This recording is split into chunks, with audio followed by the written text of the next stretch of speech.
Salut, aujourd'hui on est le 28 avril 2021 et on est parti pour une vidéo un peu plus tranquille, un peu plus classique. Donc juste un timelapse d'un dessin, je te raconte quelques trucs, c'est parti. Comme tu l'as vu dans le titre et sur la miniature, pour faire cette vidéo j'ai été pris dans une réflexion, dans un dilemme à propos des vidéos que je fais sur YouTube et de ce que je produis. Parce que ma vision des vidéos que je fais, c'est que dans un premier temps je dessine des trucs, et ensuite j'en fais une vidéo où j'en parle et je le partage. C'est là-dessus que j'ai envie d'axer ma chaîne, j'ai envie de juste vivre ma vie artistique entre guillemets et faire des trucs et ensuite en parler. Pourtant la dernière vidéo où juste je fais un dessin et je t'en parle, ça remonte à il y a quelques mois avec la vidéo sur mon meilleur dessin de 2020 qui remonte à du coup début janvier. Entre temps il y a eu ma série de un dessin par jour, il y a eu 2 vidéos sur l'animation de SCH, une vidéo sur la vectorisation et une vidéo test de tablette. Et même si tu remontes encore avant, il y a peu souvent des vidéos simples où juste je dessine quoi. Juste un timelapse, puis je suis là et je parle. Je pense en fait que je me suis un peu perdu à essayer de faire des grosses vidéos entre guillemets, où genre je me filme, je monte le dessin à différentes étapes, où il en est, il y a des timelapses, du temps réel et du montage. Et en soi c'est cool parce que du coup j'ai level up, j'apprends à faire des nouvelles choses, il y a des nouveaux concepts, des nouveaux trucs de montage, et c'est motivant de faire des plus grosses productions.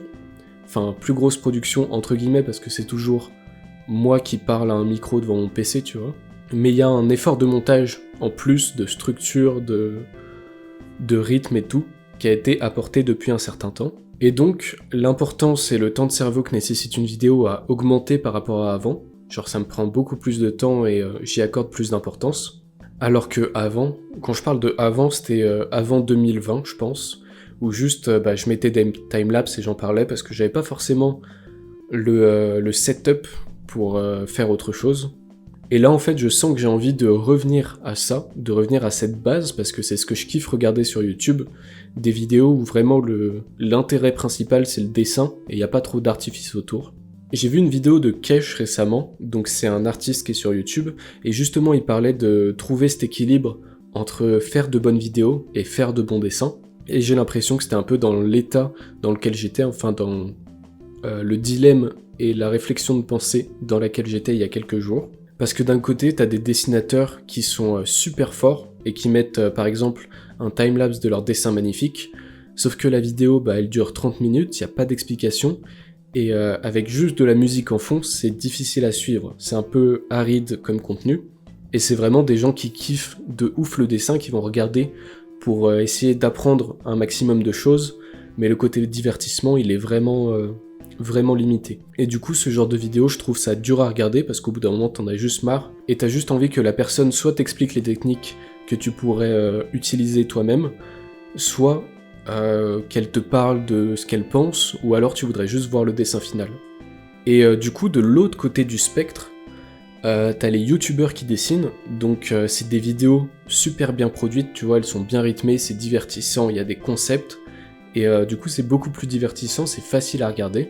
Mais par contre le dessin qui est à l'intérieur de cette vidéo, qui est un peu le centre et le sujet, ça devient juste une partie, un petit bout de la vidéo, et si tu prends juste le dessin en lui-même, il est souvent pas ouf. Donc en fait il s'agit de trouver un équilibre entre le dessin et la vidéo, et qu'est-ce qui importe le plus, qu'est-ce qui prend le pas sur l'autre, parce que c'est un état d'esprit qui est complètement différent.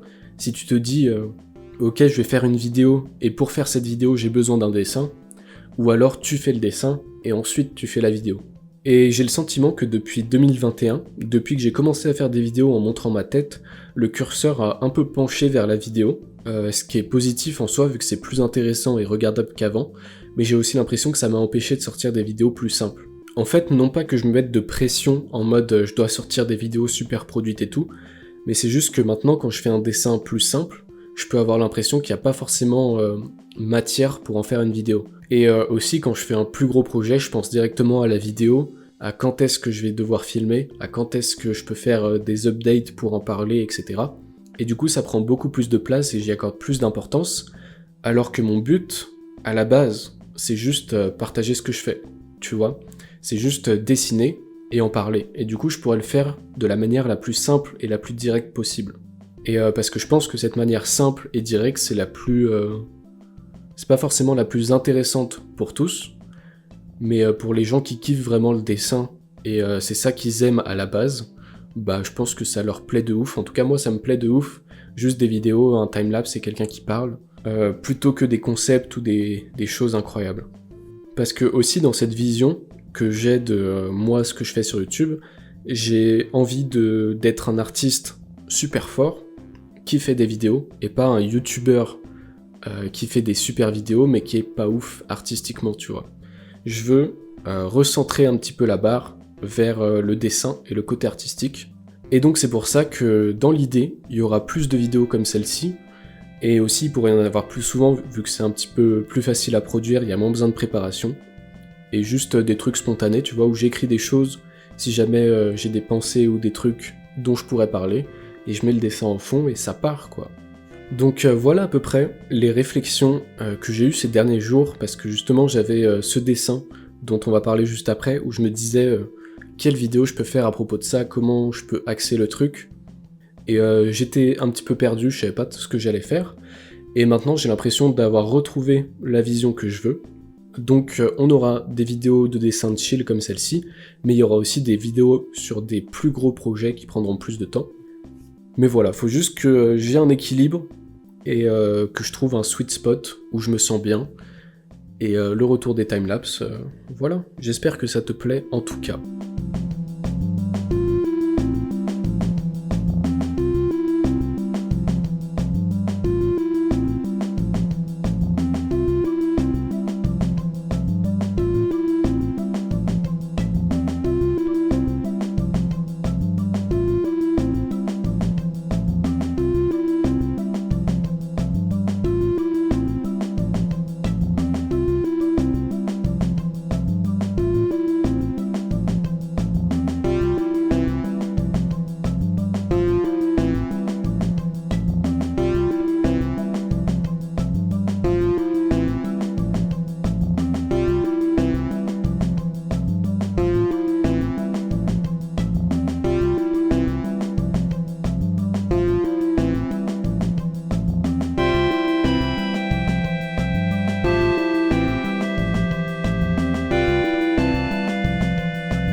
Voilà, maintenant que tout ça est dit, il nous reste un petit peu de temps pour que je te parle rapidement du dessin.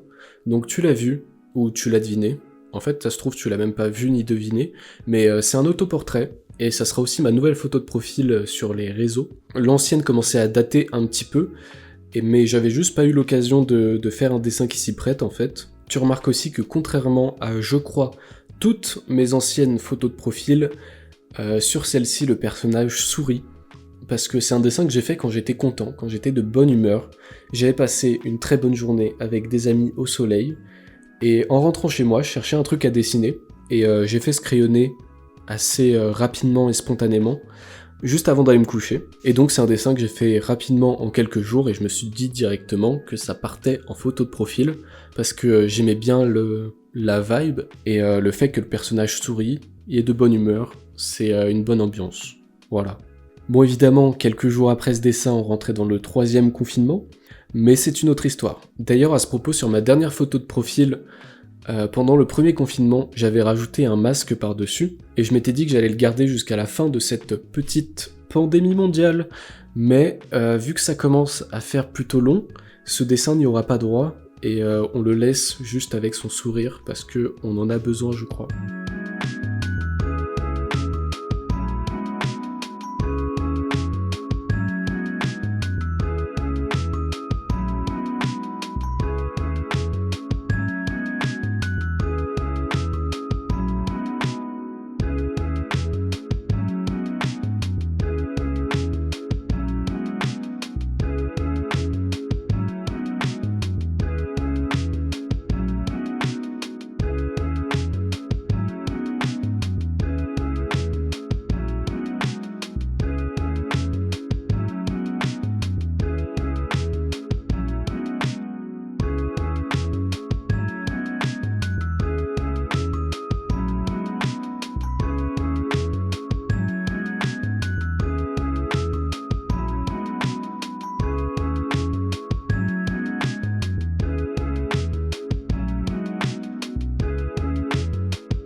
Le dessin est à présent fini, je peux te montrer les différentes étapes par lesquelles on est passé pour le réaliser. Donc en tout premier, on a le crayonné que j'ai fait rapidement, ensuite on rajoute les lines. Donc vu que le dessin était assez simple et qui prenait de la place, j'ai pu me faire kiffer en faisant des traits bien épais pour les lines. On rajoute les aplats de couleurs, par-dessus on rajoute les ombres du coup qui sont assez simples et avec des traits nets. Il y a ensuite une légère couche de lumière sur les cheveux et sur les épaules. Pour la dernière étape, on rajoute un fond de couleur. J'ai aussi fait en sorte que les lines soient pas totalement noires, mais légèrement rouges, de sorte à ce que ça donne un côté un petit peu plus mignon, un petit peu plus sympa que des traits vraiment appuyés. Et voilà le résultat, je kiffe ce dessin, genre son expression, ses traits du visage, le fait qu'il sourit et ses yeux et tout, je kiffe vraiment le rendu que ça a. Je savais dès le crayonné que ça allait être un dessin que j'allais bien aimer, mais voilà, maintenant qu'il est fini, qu'il y a les couleurs, le fait que ça soit assez simple aussi, et bah j'adore ce dessin en fait, j'ai kiffé le faire, j'espère que t'as kiffé regarder cette vidéo.